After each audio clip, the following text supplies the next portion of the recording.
নমস্কার বন্ধুরা, আশা করছি সকলেই খুব ভালো আছো। আজ চলেছি একটা নতুন জায়গায়। প্রথমেই ডানকুনি স্টেশন থেকে আমরা ধরে নিলাম ট্রেন, আর এখন পৌঁছে গেছি বাড়িপাড়া জংশনে। আর এইখান থেকেই আমরা প্রথমে চলে যাব অটো ধরতে। এই অটো স্ট্যান্ডে জনপ্রতি নেবে 15 টাকা করে অটো ভাড়া। আর পৌঁছে গেছি বনমালীপুরে। আর এইখান থেকেই আমরা কিছু দূর পায়ে হেঁটে গেলেই সামনে এই যে চলে এসছে হুগলি জেলার সর্ববৃহৎ মন্দির ব্রহ্মদত্ত ধাম। এইখানেই আমরা আজ এসেছি পুজো দিতে। আর রয়েছে সময়সূচি, প্রতিদিন সকাল 7টা থেকে দুপুর 1টা, আবার বিকেল 3টে থেকে রাত 8টা পর্যন্ত এখানে মন্দির খোলা থাকে আর পুজো নেওয়া হয়। আর ঢুকেই চারিদিকে কত সুন্দর আর বড় জায়গা জুড়ে এই মন্দিরটি রয়েছে। দুপাশে রয়েছে দুটি বড় বড় এরকম বাতিস্তম্ভ। এইখানে এখন আমরা মন্দিরের ভেতরে প্রবেশ করছি।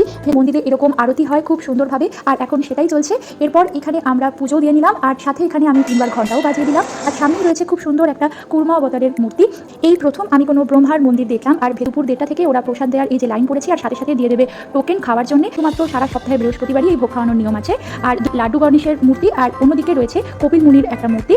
আর মন্দিরের বাইরের গেট দিয়ে ঢুকেই ডান দিকেই রয়েছে দুপাশে এরকম ঠান্ডা জলের ব্যবস্থা। এটা ভোগ প্রসাদ নেওয়ার লাইন, আর এই ভোগ প্রসাদ সম্পূর্ণ বিনামূল্যেই এখানে দেওয়া হয়।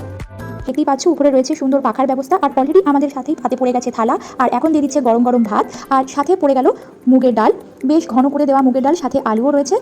আর এখন দিয়ে দিচ্ছে একটা সবজি, আলু পটল, সাথে আরও অনেক রকম সবজি, সজনে ডাঁটা দিয়ে একটা তরকারি। আর এখন এদিকের জায়গাটা দেখো কতটা সুন্দর আর কতটা বড় জায়গা জুড়ে। সামনেই রয়েছে এখানে শিব মন্দির এই ভেতরের দিক দিয়ে। আর এই যে এখানে পাশেই রাখা রয়েছে পালকি। তোমরাও চাইলে অবশ্যই এখানে একবার ঘুরে আসতেই পারো। ভিডিওটা তোমাদের কেমন লাগলো কমেন্টে অবশ্যই জানিও। বাই।